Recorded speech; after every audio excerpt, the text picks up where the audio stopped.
Kalau orang sudah punya rasa takut Pak Bu kepada Allah, dia tidak akan berani meninggalkan kewajiban yang telah Allah berikan kepadanya.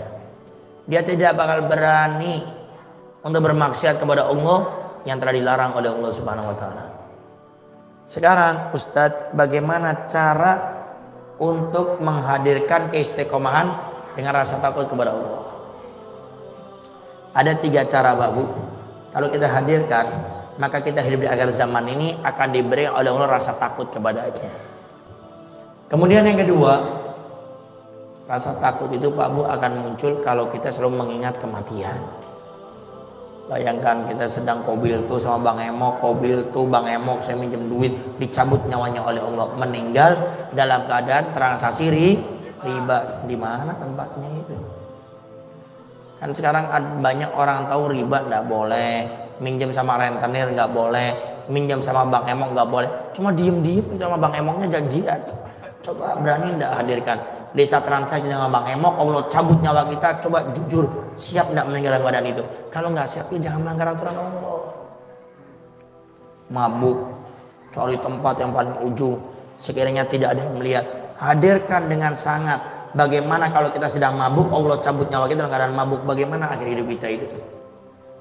Dan hadirkan bagaimana kalau kita meninggal dunia dalam keadaan su'ul khotimah, nanti di akhiratnya bagaimana? Itu yang harusnya selalu kita hadirkan Mbak Bu.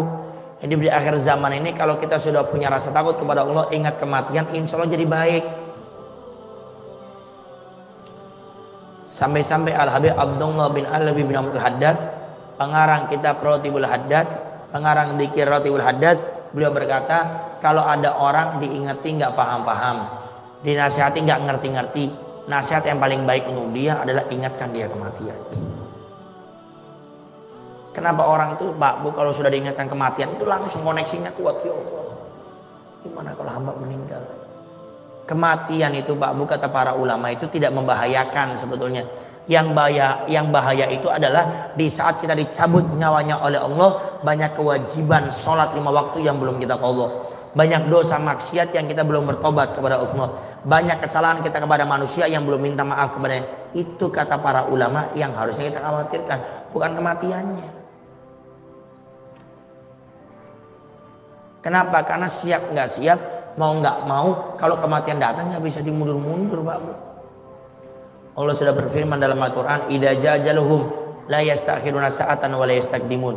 Kalau kematian datang tidak bisa dimundurkan, tidak bisa dimajukan, itu kematian. Artinya mau nggak mau, suka nggak suka, kalau sudah waktunya datang ya datang.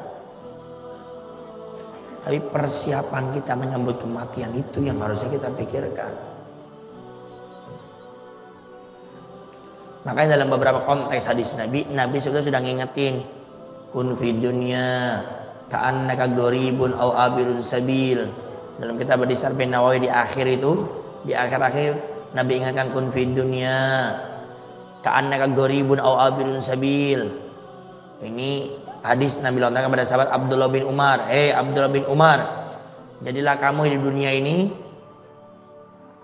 seperti gharib, orang asing, nggak punya keluarga, nggak punya kenalan, sehingga di saat mau keluar dari rumah itu sudah bawa bekal yang banyak. Kenapa? Di sana kita nggak ada kenalan.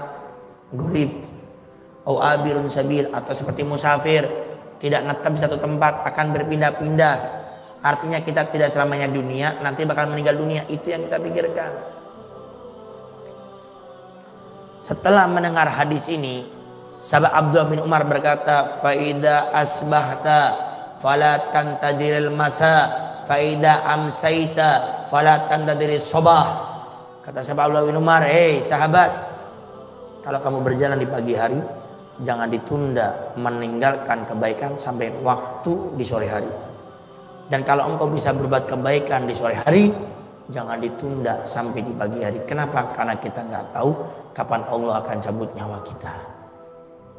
Fir'aun membangkang kepada Nabi Musa, melawan Nabi Musa, ditenggelamkan oleh Laut Merah.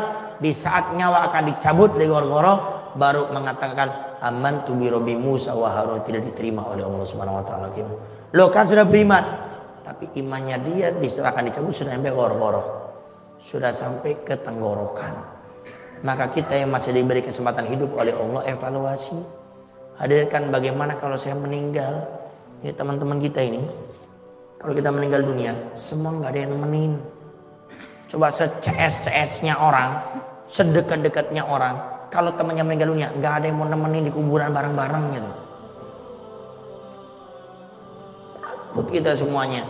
Dan itu nanti babu akan kita rasakan. Dimasukkan ke keranda, dibungkus dengan kain kafan, dibawa, kemudian dimasukkan ke tanah, dikubur dengan tanah. Tidak ada cahaya, tidak ada orang yang menemani kita. Datang malaikat Munkar Nakir, begitu dahsyat keadaannya, bertanya kepada kita, marrobuka, wa man nabiyuka, wa ma dinuka, wa ma kiblatuka, wa ma ikhwanuka, wa ma imamuka. Di saat itu yang menjawab Pak Abu bukan lidah yang hari ini kita berbicara, tapi yang menjawab adalah amal soleh. Apa itu amal soleh Pak Abu? Kesempatan hidup yang saat ini masih diberi oleh Allah, itu amal soleh. Kesempatan hidup yang masih diberi oleh Allah itu namanya adalah amal soleh yang harus semaksimal mungkin kita manfaatkan. Jangan malah masih diberi kesempatan hidup oleh Allah malah berleha-leha. Sholat 5 waktu ditinggalkan. Sudah tahu meninggalkan, bukan fokus semua ke Allah, malah melakukan amalan-amalan yang tidak ada faedahnya sama sekali. Ada seorang syekh, dia bertanya kepada muridnya, wahai muridku, kamu tahu kenapa kamu dan saya sampai detik ini masih hidup? Tidak tahu ya syekh. Kemudian syekhnya menjawab, kamu dan saya masih hidup sampai detik ini karena Allah masih cinta kepada kita untuk diberi waktu kita bertobat kepada Allah. Jadi kita ini Babu hari ini masih hidupnya hari ini karena Allah masih cinta kepada kita. Diberi waktu kita untuk bertobat kepada Allah. Karena nanti kalau sudah pintu tobat ditutup tidak ada manfaatnya. Nanti kita termasuk golongan dalam Al-Quran surah An-Naba di ayat terakhir ke-40, ya laitani kuntu turaba, ya laitani kuntu turaba. Ya Allah, dulu saya di dunia jadi debu, saya lebih senang daripada di dunia jadi manusia. Kapan diucapkan?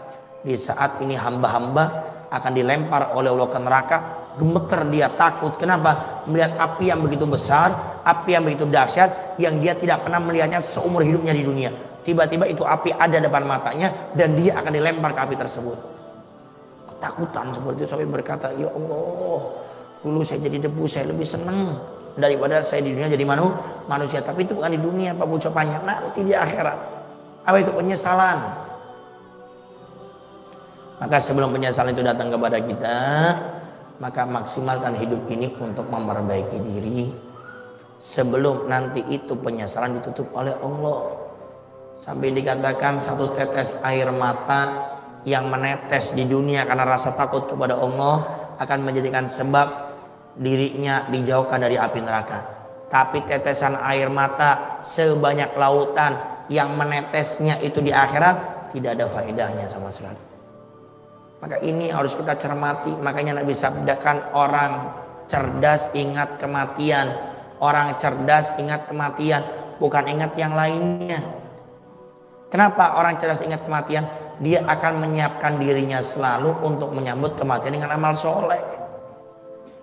Jangan sampai Pak Bu kita menjadi orang-orang yang masih merasa hidupnya masih lama. Saya masih sehat Ustadz, saya belum sakit-sakitan Ustadz, saya masih muda. Hampir Pak Bu ke kuburan tuh sekali-kali. Banyak batu nisannya anak kecil, nenek kakeknya masih hidup, cucunya sudah meninggal dunia. Kan gak sedikit yang seperti itu.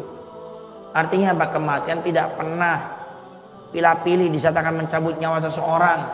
Semuanya sudah terkonsep jelas. Oleh karenanya tanam rasa takut kepada Allah dengan mengingat kematian.